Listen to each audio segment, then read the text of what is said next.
فلاديمير بوتين قيصر روسيا وحاكم روسيا الاتحادية المطلق من حوالي 21 سنة، مرة أخرى يتقدم للدفاع عن أحد الطغاة، ديكتاتور بيلاروسيا أو روسيا البيضاء كما تسمى ألكسندر لوكاشينكو. لوكاشينكو قام بعملية قرصنة جوية وإجبار طائلة ريان إير التي كانت متوجهة من أثينا في اليونان إلى فيلنيوس في ليتوانيا. أجبر الطائرة على الهبوط في بيلاروسيا، وبالتالي اعتقل المعارض والصحفي البيلاروسي رومان بروتازيفيتش وصديقته. أهلا وسهلا بكم، معكم علاء الخطيب. حوارنا اليوم حول قيصر روسيا فلاديمير بوتين حامي الدكتاتوريين والطغاة حول العالم. فيا مرحبا بكم، ولا تنسوا الاشتراك في القناة، وضع لايك، وضع إعجاب، ولنبدأ.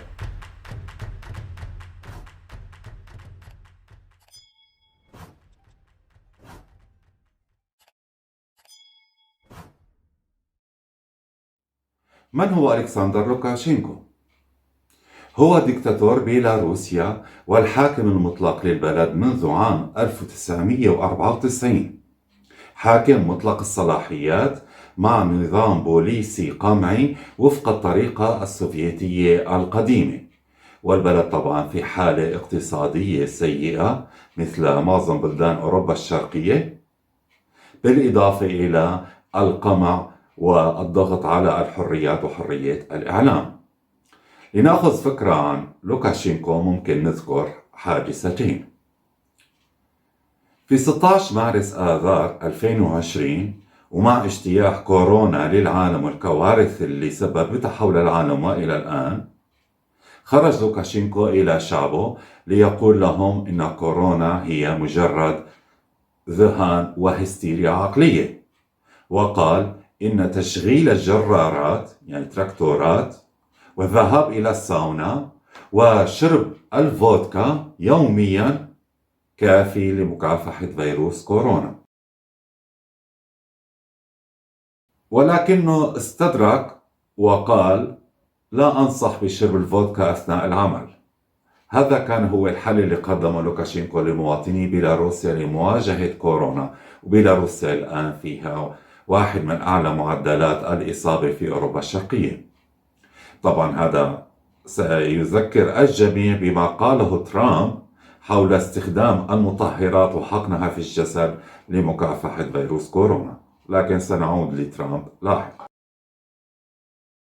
الحادثة الثانية لكي نفهم كيفية حكم لوكاشينكو لبيلاروسيا: في كانون الثاني يناير عام 2021 تم تسريب مقطع صوتي لقائد قوى الأمن الداخلي ونائب وزير داخلية بيلاروسيا ميكالاي كارابيانكو، وهو عم يعطي توجيهاته لضباط الأمن لشل وتشويه وحتى قتل المتظاهرين اللي خرجوا تظاهرا ضد لوكاشينكو من أجل جعلهم يفهمون عاقبة أفعالهم.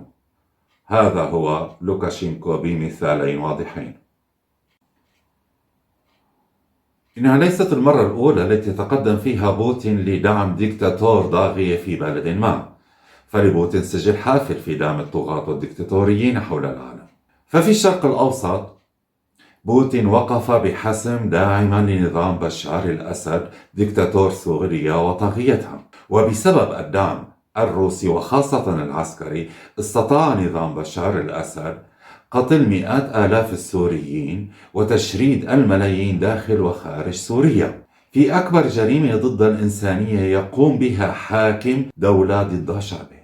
إذن بوتين دعم نظام الأسد والميليشيات الإرهابية الإسلامية الشيعية التي أرسلها نظام الملالي في إيران لدعم الأسد بحجة مقاتلة الميليشيات الإرهابية الإسلامية السنية مثل داعش والنصرة. لكن الذي حصل عمليا كان تدمير سوريا وتشريد شعبها. وبالمناسبة لابد نذكر أنه حوالي 3000 مقاتل أتوا من روسيا الاتحادية ما بين عام 2011-2015 وانضموا إلى داعش تحت أعين المخابرات الروسية وتحت أعين بوتين نفسه. وفي أوكرانيا كان الرئيس السابق لأوكرانيا فيكتور يانوكوفيتش هو أحد أقرب السياسيين الأوكران إلى بوتين، وحظي أيضا بدعم بوتين المطلق. وبعد هروبه من أوكرانيا قدم بوتين له اللجوء السياسي، ويشاع أنه قدم له أيضا الجنسية الروسية. ولمن لا يعلم، يانوكوفيتش لديه أيضا سجل طويل من الجرائم والإدانات منذ أن كان شابا صغيرا، بالإضافة إلى قضايا فساد ضخمة في أوكرانيا، وأخيرا إدانته بتهمة الخيانة العظمى في أوكرانيا. وقبل أن نغادر أوروبا الشرقية لابد من الإشارة إلى العلاقة العميقة والوطيدة بين فلاديمير بوتين وفيكتور أوربان رئيس وزراء هنغاريا، السياسي اليميني المتطرف العنصري المعادي للاتحاد الأوروبي وذو السجل الطويل من الفساد. هو أيضا صديق مقرب من بوتين. أما على مستوى الأحزاب السياسية في أوروبا فعلاقات بوتين قوية جدا مع أحزاب اليمين المتطرف في أوروبا، مثل حزب أتاك في بلغاريا، حزب البديل الألماني، الجبهة الوطنية في فرنسا، حزب الحرية في النمسا، حزب اليونان المستقل في اليونان، والجامعة الشمالية في إيطاليا. أما في آسيا فإن بوتين أيضا هو أكبر داعم لنظام الحكم في إيران، النظام الدكتاتوري الفاسد الديني الذي يحكم إيران منذ عام 1980 إلى الآن، ووضع إيران تحت العقوبات الاقتصادية بسبب البرنامج النووي المجنون. وبالمناسبة أيضا نظام إيران في عام 2010 قام بإجبار طائرة ركاب مدنية كانت متوجهة من دبي إلى كرغستان على الهبوط في إيران لاعتقال معارض إيراني هو عبد الملك ريجي الذي تم إعدامه في نفس العام. وطبعا لا يمكن أن ننسى علاقة بوتين ودعمه لديكتاتور كوريا الشمالية كيم جونغ يانغ. والآن فإن أهم علاقات بوتين بزعماء العالم كانت علاقته بدونالد ترامب رئيس أمريكا الأسبق، السياسي اليميني العنصري الأحمق، والذي كاد يقود الولايات المتحدة الأمريكية والعالم إلى كوارث كبرى. كان أيضا من أفضل أصدقاء بوتين لتدخل لصالحه حتى في الانتخابات الأمريكية عام 2016 وحاول ذلك عام 2020. قد يقال أن سياسة بوتين هي ردة فعل على السياسة الغربية العدائية لروسيا والمستمرة من أيام الحرب الباردة، وهذا جزئيا صحيح. فالغرب لم يقدم لروسيا بعد سقوط الاتحاد السوفيتي المودة الحقيقية والثقة لبناء علاقات جديدة، لكن كل هذا لا يبرر سياسة بوتين الخارجية ودعمه لأسوأ أنواع الطغاة والديكتاتوريين حول العالم ومساهمته في قتل وتشريد مئات الآلاف والملايين من الناس، وليس آخرهم الشعب السوري. واللي بيؤكد هذه النتيجة هي أنه بوتين في عدة مراحل اتخذ قرارات ضخمة فقط بدافع المزاج الشخصي أو العواطف الشخصية، لكن النتائج المريرة دفعتها روسيا كدولة والشعب الروسي. مثلا العام الماضي عندما حصل انهيار أسعار النفط ووصلت أسعار النفط إلى قيمة سالبة إذا كنتم تذكرون، فإن السبب كان هو موقف تحدي شخصي بين قيصر روسيا فلاديمير بوتين وولي العهد السعودي الأمير محمد بن سلمان. فكان أن الرجلين اتخذوا قرارات غاضبة لأسباب شخصية عاطفية لإغاظة الآخر، وقرروا زيادة الإنتاج بأرقام ضخمة، مما أدى مع الكورونا إلى تلك الكارثة في أسعار النفط، واللي دفع ثمنها طبعا الشعبين السعودي والروسي أيضا. وهذا الموقف المزاجي لم يكن الوحيد، فإذا كنا نذكر في عام 2015 أيضا اتخذ قرار قاسي بتوتير العلاقات مع تركيا بعد إسقاط الطائرة الروسية في شمال سوريا، وأيضا بسبب المقاطعة الاقتصادية مع تركيا خسر الشعب الروسي الكثير بالإضافة أيضا الشعب التركي أيضا كان قرار مزاجي عاطفي لا يأخذ بالحسبان علاقات روسيا الاستراتيجية.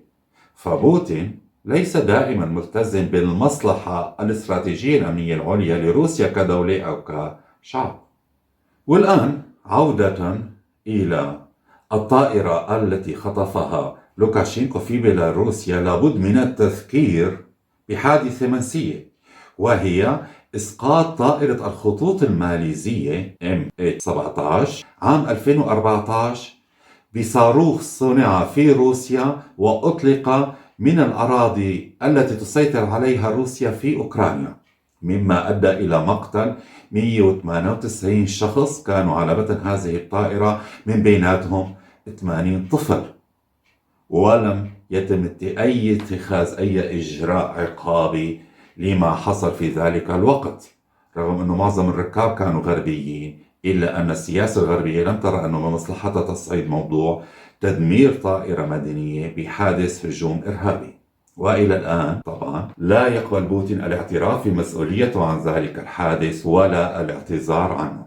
إذن قيام لوكاشينكو بعملية القرصنة الجوية واعتقال أحد المعارضين، وقبل بسنتين قيام ولي العهد السعودي بالأمر باغتيال الصحفي السعودي جمال خاشقجي، بالإضافة إلى عمليات الاغتيال الكثيرة التي قام بها بوتين وحكومته لمعارضين روس داخل وخارج روسيا، وما كان ينويه ترامب في أمريكا من تجديد القيود والقمع على الحريات الإعلامية، كلها مؤشرات خطيرة على مستقبل حرية الإعلام والرأي وحقوق الإنسان عندما يتحول العالم إلى منطقة صراع بين عصابات، وليس على الأقل كما كان منطقة صراع بين دول وحكومات لم تكن بحالة جيدة، لكن على الأقل تبقى أفضل من حالة حرب العصابات أن تسود العالم. هذا هو فلاديمير بوتين. كان معكم علاء الخطيب. أتمنى أن أعطيتكم فكرة سريعة عن فلاديمير بوتين، وأرجو أنكم ما تغادروا قبل ما تحطوا لايك والمشاركة والاشتراك في القناة، وإلى اللقاء.